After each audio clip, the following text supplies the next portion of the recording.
Ada kuda makan jerami. Selamat datang di channel kami. Oke. Jadi begini, Pastor. Kita di sini mau podcast. Oke. Tapi podcast kita ini yang pertama kali. Ya. Jadi mungkin agak sedikit kaku ya dan boleh kaku ya sedikit. Ya. Jadi pembicaraannya itu kita mau berbicara tentang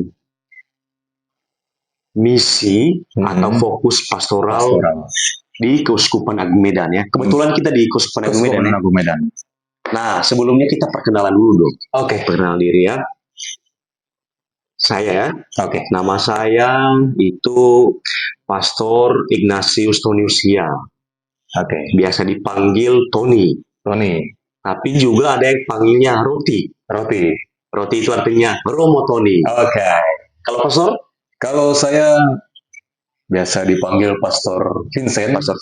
Tapi kalau di Serampa ini kadang dipanggilnya Papi. Pastor Vincent. Jangan pakai P gitu, bukan V. Gitu. Karena orang Batak tidak bisa sebut V ya. Makanya P. Makanya diganti P ya. Oke. Nah, karena ini channel baru, jadi kami juga memberitahukan kepada penonton, channel kita ini mau kita buat nama.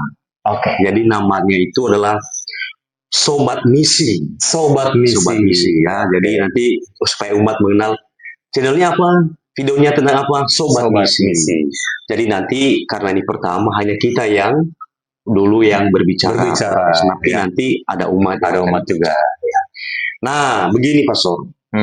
Ini kan Pastor sudah kurang lebih satu tahun lebih ya. Ya.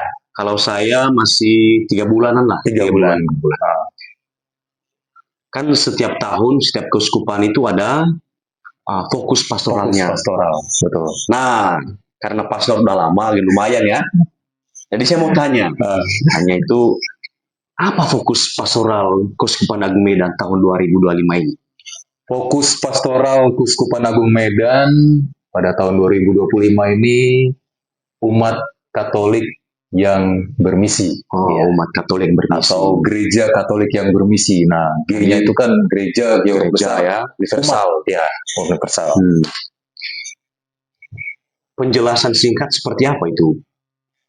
Kalau singkatnya ya, gereja atau umat Katolik yang bermisi ini pentingnya menjalankan misi yang baik ya, memperkuat iman umat gitu ya, iman umat ya, baik dari dalam diri mereka dan juga itu secara internal maupun secara eksternal, menjangkau mereka yang belum mengenal siapa itu Kristus.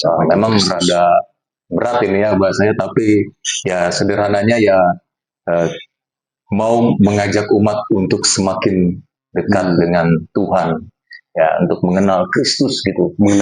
Kalau misalnya bahwa memperkenalkan Kristus kepada yang belum mengenal, apakah itu jangan-jangan kristenisasi? Bukan ya? Bukan ya. Dan nanti kita dituduh kristenisasi ya.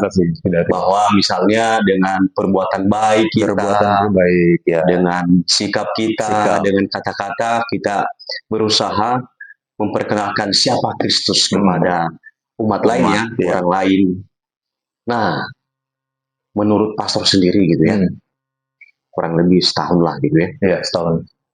Di sini kan di paroki kita ada 15 stasi. 15 stasi. Jadi kita lihat ya, pertama soal misi ya. Ini dari dulu misi terus ya. Misi terus. Dalam kitab suci. Ya, pokoknya kalau Yesus mengatakan, pergilah wartakan sabdaku kepada semua orang gitu ya. Baptislah mereka dan segala macam ya, seperti itu. Tentunya kan ini sangat relevan untuk kita ya.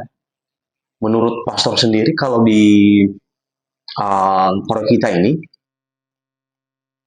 apa misi yang sudah kita lakukan? Nah, untuk misi salah dari pemain bola. Barcelona bukan? Saya ini Al Nassr. Amerika apa? Timnya Messi apa? Oh, ini.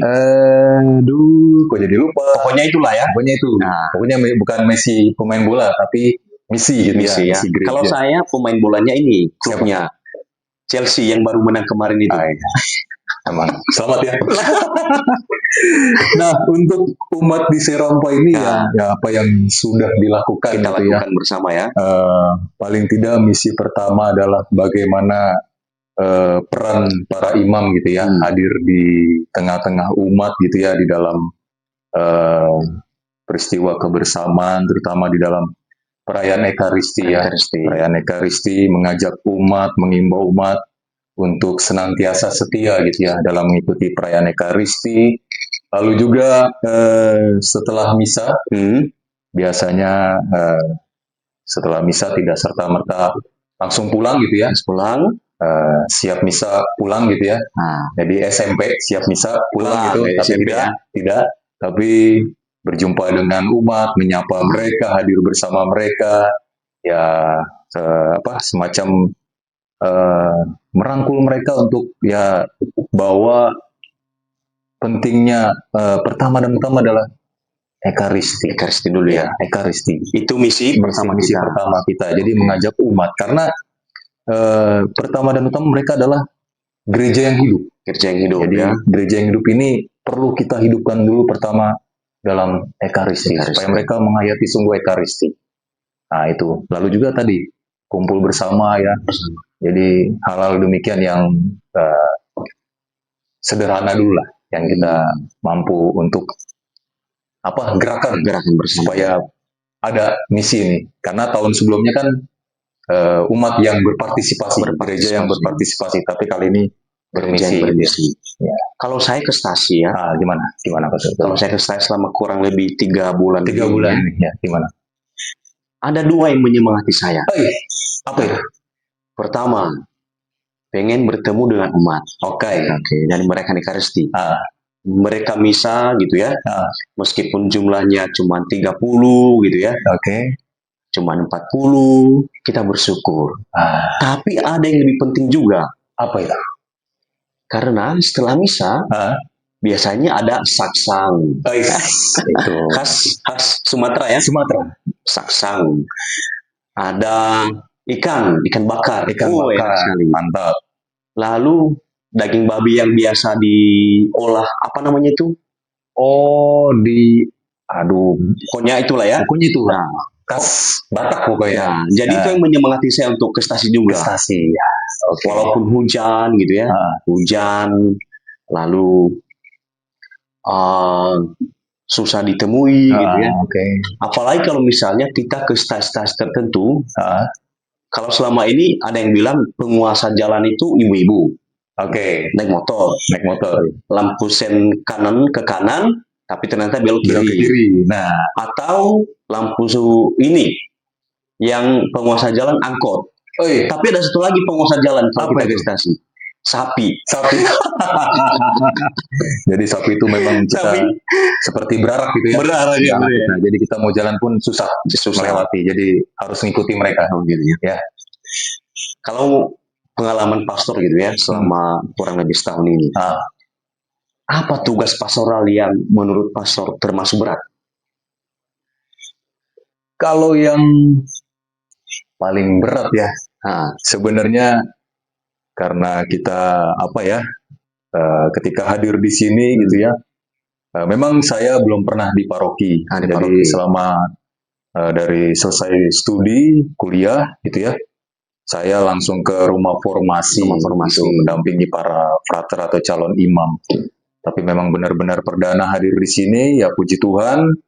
Pertama bertugas di sini bersama Pastor Bimo Pastorium, lalu sekarang dengan Pastor Tony, lumayan ketika cerita gitu ya, terkait dengan paroki, dengan tugas-tugas pengalaman di paroki-paroki, jadi ada hal-hal yang membuat saya menjadi mengerti tugas di paroki. Tapi paroki ya, untuk berat, ya paling saya gini, bukan berat dalam arti pelayanannya, tapi bagaimana saya beratnya tuh beradaptasi dari yang lama di rumah formasi ke paroki ini, penyesuaian ini, karena benar-benar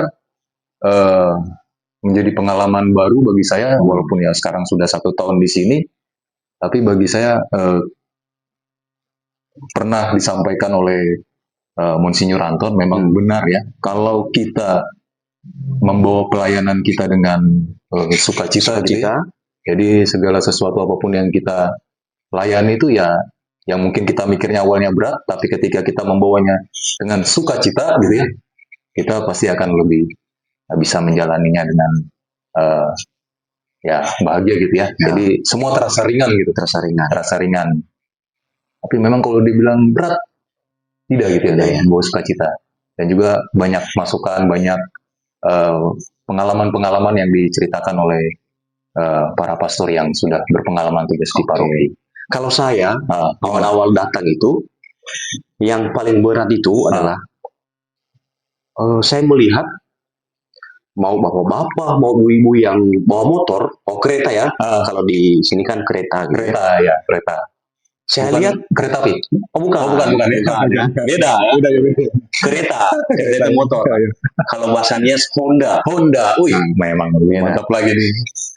Kalau yang paling saya berat, mau bapak-bapak, mau ibu-ibu, mereka bawa motor itu seperti Valentino Rossi. Wih, kencang-kencang. Jadi awal-awal datang pun saya masih ragu-ragu untuk bawa motor gitu ya. Iya. Kita terbiasa ya, karena sebelumnya saya tugas di Bandung, Tangerang gitu. Ya. Lampu lalu lintas itu masih dipakai. Mau angkot, mau motor, mau mobil, taat lalu lintas. Kalau di sini, kadang-kadang lampu lalu lintas itu tidak ada harga dirinya. Karena kalau nggak ada polisi, lewat ya. Terus kalau ditahan, terus marah, biasanya bilang begini, Pastor Tony. Pengalaman saya 1 tahun lebih di sini. Ini Medan Bung. Oh, ini Medan Bung. Ini Medan Bung katanya. Slogannya itu ini Medan Bung. Ini Medan Bung ya. Tapi setelah ya dengan penuh sukacita lalu oke, gitu kan. Saya bisa sekarang menyesuaikan. Ya saya juga pengen lah seperti Valentino Rossi gitu ya. Kencang gitu kan. Jadi terbawa kita ya. Jadi seperti kata Pastor Vincent tadi, apapun tugas, apapun pekerjaannya, nada dasarnya adalah sukacita. Jadi semua pelayanan kita, apapun itu baik berat atau tidak, nada dasarnya adalah sukacita. Jadi kalau kita bermisi, yang paling utama adalah sukacita. Jadi kepada umat, kepada teman-teman yang menonton video kami percaya bahwa apapun pelayanan kita harus membawanya dengan penuh sukacita. Terima kasih.